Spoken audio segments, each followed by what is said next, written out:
Area sosta camper schio. L'entrata è un po' quel che è, anche perché in salita il freno a mano non tiene perché il camper pesa e niente, uno deve scendere. Premere il pulsante e presentare la card. Che? Dimmi card! E si verge anche a sbaretta. Via! Andiamo a scaricare. Tararararara. Sai come si scarica? Praticamente sul pullman ti metti qua davanti, giri così senza andare con ruote dentro magari, se possibile. Tac, dritti così. Madonna che manovre singano, ma quanto è bravo il sito. E poi schiacci il bottone, tac, ecco là, scaricato dentro il buco.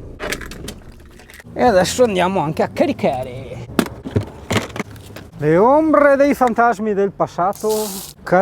Sì, meso. Cadendo lascia quadro immacolato. Nananina. Perché è meglio muoversi perché non so quanto tempo c'è per il carico scarico. Potrebbe essere mezz'ora, però non ne abbiamo la certezza. Ci arrivo io adesso là? No, non ci arrivo. Devo andare di culo. Vabbè, mai paura. Ho le mie 1000 pro lunghe, quindi no questa a 400.000 metri, ma questa qua con...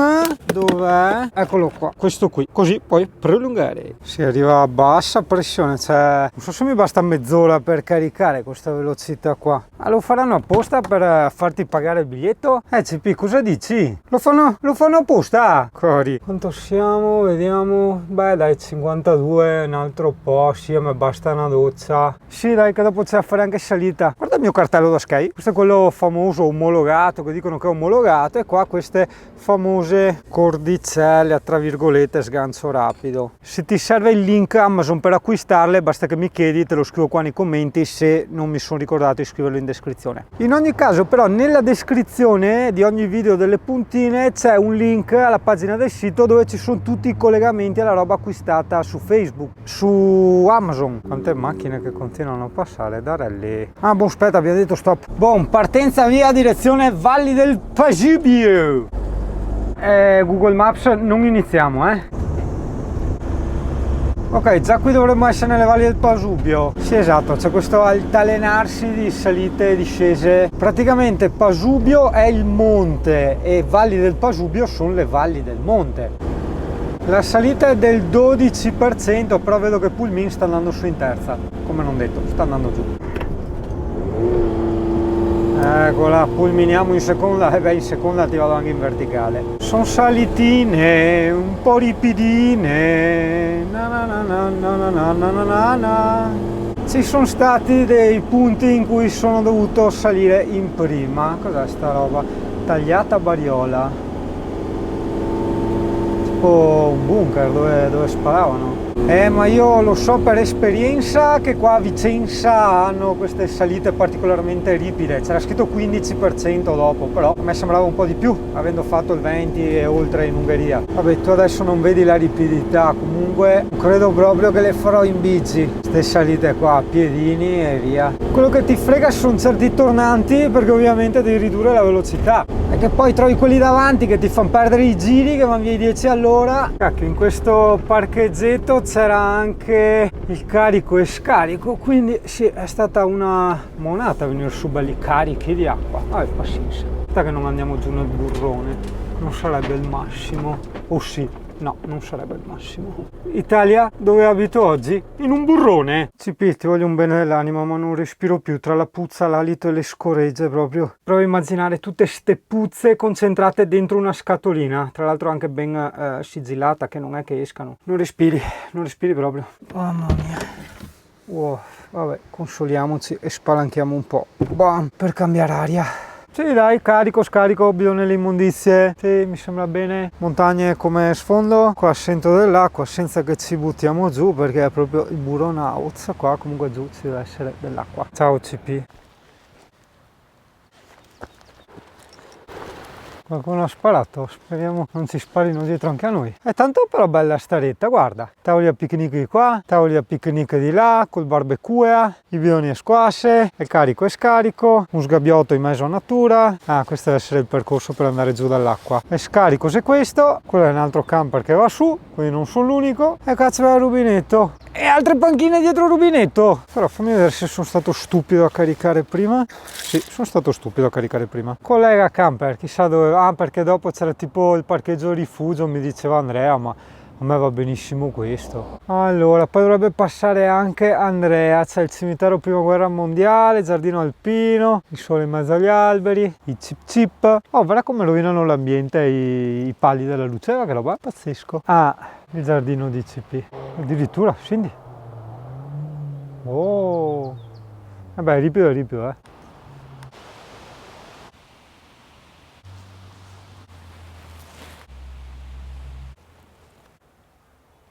Guarda sopra quella montagna, guarda dov'è questo, questo qua. Adesso non sembra tipo uno con la tunica e la testa chinata. Cocan, beh, voi accidenti. Italia, curati il Panduzzo Power. Panduzzo Power, yeah!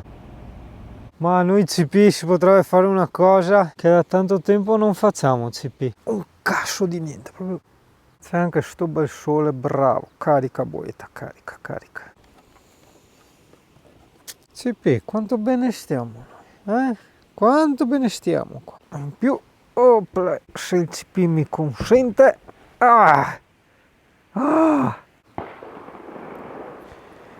Wow, hai sentito che altro mega sparo? Stanno cacciando cosa qua? Gli orsi, i cervi, cioè era un fucile molto potente, hai sentito CP che slepa? A sperare che non ci sparino addosso qua. Noi ci scherziamo, ma quando mandi i deficienti in giro col fucile è ovvio che prima o poi succede. E basta che fai anche una ricerca su internet, sul sito dell'associazione vittime della caccia e vedrai quante persone ci lasciano le cuoia. Mamma che bene che sto! E non necessariamente bisogna lasciarci le cuoia. Guarda anche semplicemente quante persone impalinate. A dir la verità il numero maggiore viene percepito dalle altre specie, però noi che abbiamo questa visione un po' antropocentrica del mondo pensiamo solo alla nostra, no? Quindi ossia all'essere umano. Pertanto dire che uno va in giro, copa cervi, copa orsi, copa quel che gli capita, ma anche cani viene messo tutto a tacere. Se invece vengono copate le persone, allora lì no. Beh, anche i cani, però in quel contesto dovrebbe venire fuori la cagnara di turno che inizia a condividere i post e allora lì si scandalo nazionale o internazionale perché hanno ucciso un cane, no? Poi se un giorno ti prenderai il tuo tempo per stare da solo, pensare da solo è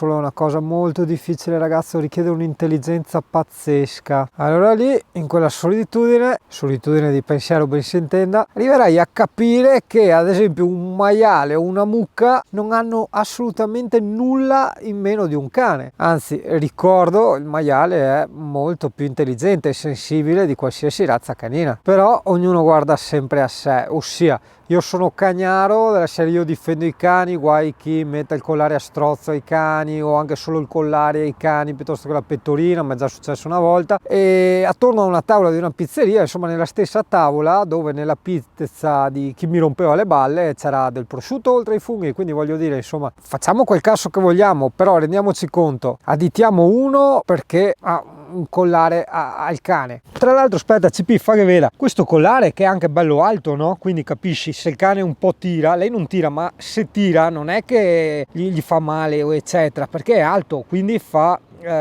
presa su una ampia superficie di collo, no? E niente, la rompere le balle a Singano per sto collare. Quando te hai il maiale nella pizza, un giorno se avrai la fortuna di capire vedrai che non ha senso. Il messaggio Italia qui è sempre: continua a mangiare i maiali, mangia i cani, ammazza i cervi, fai quello che vuoi, però almeno capiamo come stanno le cose, capiamo la verità, ok? E per capirla non te la deve spiegare Singano. Mamma che bel sole che c'è! La puoi vedere da sé, basta che ti stacchi un attimo da tutte le stronzate che ti hanno abituato a pensare. Della serie, è il cane è l'animale da compagnia, ma chi te l'ha detto? Cioè se l'ha inventato l'uomo, è una cosa che porta avanti l'uomo per chissà quale serie di interessi. Ma a destra di te è un maiale o un cinghiale, vedi quanto più da compagnia è rispetto a un cane. Una scimmia, un scimpanzé, che è l'animale più intelligente del mondo, dai! Eppure grazie a queste idiozie, ossia alla pigrizia che abbiamo nel pensare, ossia nel lasciar fare le cose agli altri, no? All'accettare quello che gli altri dicono, c'è lo squartare, il torturare le scimmiette nei laboratori. Però vedi, quello va bene, lasciare il cane, tipo un cane nel terrazzo, mettergli il collare a strozzo a un cane, allora là,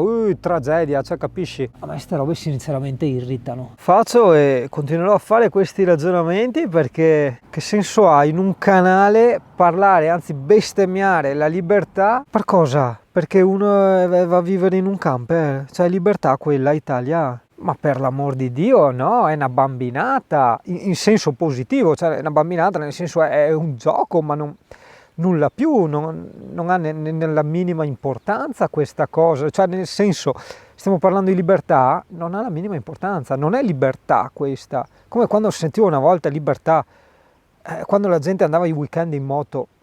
Per carità, hai avuto un attimo l'illusione di libertà, ma non è neanche quella la libertà. Sarà mia libertà andare in giro in moto? Quello è un attimo di respiro che hai dalla tua vita frenetica, la quale frenetica deve essere per poterti permettere dei cibi, degli stili di vita, delle abitudini, delle abitazioni e soprattutto la costosissima moto che tu mi bestemmi libertà. Per carità di Dio, Italia scancea parola libertà, mi raccomando. Un Gandhi quando insegnava la disobbedienza civile, quello era un uomo libero, quello poteva parlare di libertà, ma libertà perché vai un attimo a isolarti in camper o in giro in moto, cioè no, cioè vergogniamoci di aver bestemmiato quella parola.